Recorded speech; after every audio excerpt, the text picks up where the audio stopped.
You've seen the movies. You know the names. Billy the Kid, Wild Bill, Doc Holliday. But here's the thing. Almost everything you think you know about these men is wrong. Hollywood turned them into myths, into legends, into characters. But today, we're going back to the real history, the real numbers, the real stories. And when we're done, the man you think is the deadliest, he won't even be close. Stay with me, because this ranking is going to change the way you see the Old West forever. Let's start at number 5, Doc Holliday. 10 to 15 confirmed kills. Now, I know what you're thinking. That's not very many. And you're right. But here's what most people miss about Doc. He wasn't trying to be the fastest. He was trying to win. And there's a huge difference between those two things. Think about this for a second. Doc Holliday was a dentist, a trained, educated professional. When he picked up a gun, he didn't just shoot, he thought, he calculated. While other gunfighters were running on adrenaline and instinct, Doc was 3 steps ahead. He treated every confrontation like a chess match. And then there's the OK Corral, 30 seconds. That's how long the most famous gunfight in American history lasted, 30 seconds.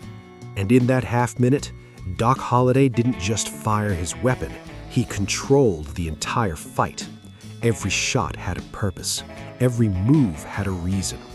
His kill count is lower than everyone else on this list, but his success rate, nearly perfect. Every time Doc Holliday pulled his gun, someone died, and it wasn't him. That's why he's number 5, the thinking gunfighter. The one who proved that intelligence is deadlier than speed. Now, number 4 is going to surprise you. Jesse James. 10 to 15 confirmed kills. Same range as Doc Holliday. So why is he ranked higher? Because Jesse James wasn't just a gunfighter. He was a force of nature. And there's a difference. Jesse James was a Civil War guerrilla fighter before he ever robbed a bank. He learned violence in the most brutal school imaginable. When the war ended, he didn't stop. He just changed targets. Banks, trains, payrolls, and anyone who got in his way. Here's what made Jesse truly dangerous: his reputation. His name alone could paralyze a town. People didn't just fear Jesse James, they were terrified of him in a way that went beyond logic. His psychological grip on people was a weapon just as real as his revolver. You didn't need to see Jesse James to be afraid of him, you just needed to hear he was coming. But here's why he's not higher on this list. Jesse wasn't a duelist. His kills mostly came from ambushes, robberies, and organized violence, not one-on-one confrontations. When it came to pure gunfighting skill, the men above him were simply on another level. Jesse James was a legend, but a legend isn't the same as the deadliest. Number 3, and this is where things get really interesting. Billy the Kid.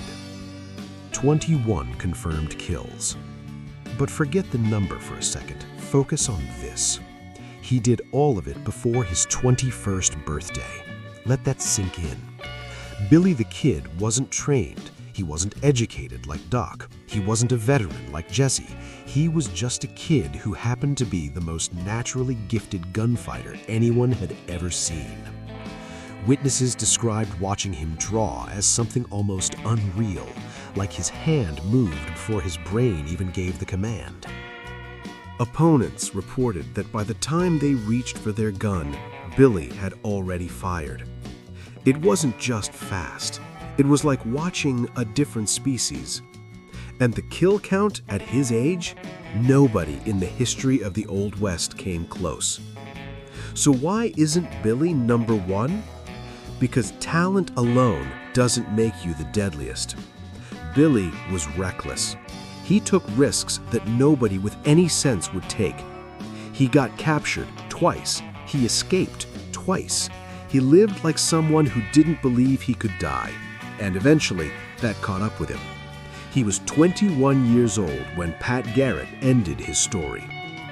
Billy the Kid was the most naturally gifted gunfighter who ever lived. But gifted and deadliest are two very different things. Number 2, and I need you to pay close attention here because this one is going to blow your mind. Wyatt Earp. 6 confirmed kills. 6. The man with the fewest kills on this entire list is ranked number 2. How? Why? Because Wyatt Earp never lost. Not once, not ever. Think about that. Every single gunfight Wyatt Earp was involved in, he walked away from. No exceptions, no close calls, no wounds. He operated in Tombstone, Arizona, one of the most violent places in the most violent era of American history, and nobody could touch him. Wyatt wasn't the fastest, he wasn't the flashiest, he wasn't the kind of gunfighter who made your jaw drop with raw speed the way Billy did. But he was something more dangerous than all of that. He was completely unbeatable. Methodical, patient, in control at all times. Compare him to Billy. Yes, more kills, but also more failures. Compare him to Wild Bill. We'll get there in a second. More kills, but also got shot in the back at a poker table. Wyatt Earp was never ambushed, never outdrawn. His record was perfect, and his presence alone made entire gangs back down. 6 kills. Perfect record. That's what number 2 looks like.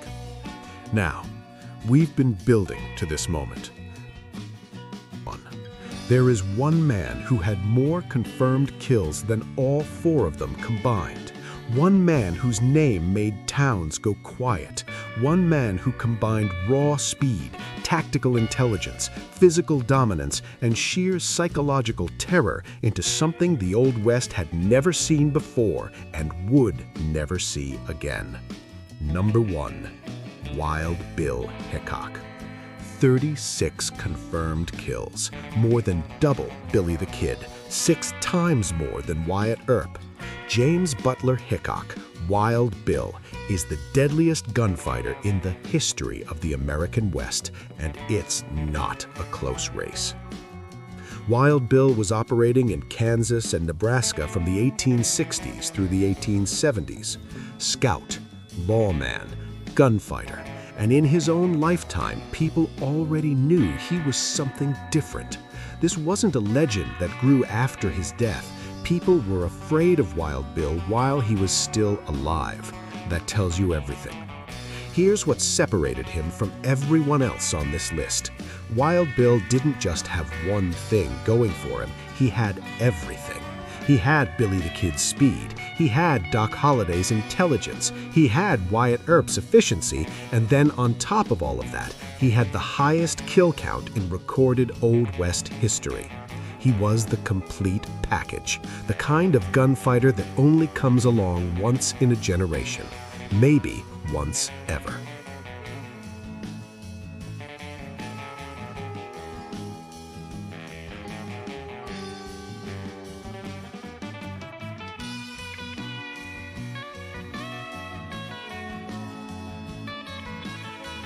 He was ambidextrous, could shoot with either hand with equal accuracy. He could hit targets at distances other gunfighters wouldn't even attempt. And his psychological presence was overwhelming. Many confrontations ended before they started simply because Wild Bill showed up. His name was enough.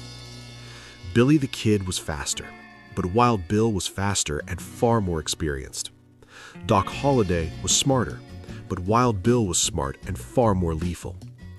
Wyatt Earp had a perfect record, but Wild Bill had a perfect record and 36 kills to back it up. There is no category where Wild Bill doesn't either match or exceed every other gunfighter on this list. 36 confirmed kills, an undefeated record, the most feared reputation in the entire Old West. Wild Bill Hickok is number 1, and it's not even close. So there's your ranking. Number 5, Doc Holliday, the Thinker, 10 to 15 kills. Number 4, Jesse James, the Legend, 10 to 15 kills. Number 3, Billy the Kid, the Prodigy, 21 kills. Number 2, Wyatt Earp, the Perfect Record, 6 kills. And number 1, Wild Bill Hickok, the Deadliest Man in the Old West, 36 confirmed kills. He was ambidextrous, could shoot with either hand with equal accuracy. He could hit targets at distances other gunfighters wouldn't even attempt. And his psychological presence was overwhelming. Many confrontations ended before they started simply because Wild Bill showed up. His name was enough. Billy the Kid was faster, but Wild Bill was faster and far more experienced. Doc Holliday was smarter, but Wild Bill was smart and far more lethal. Wyatt Earp had a perfect record, but Wild Bill had a perfect record and 36 kills to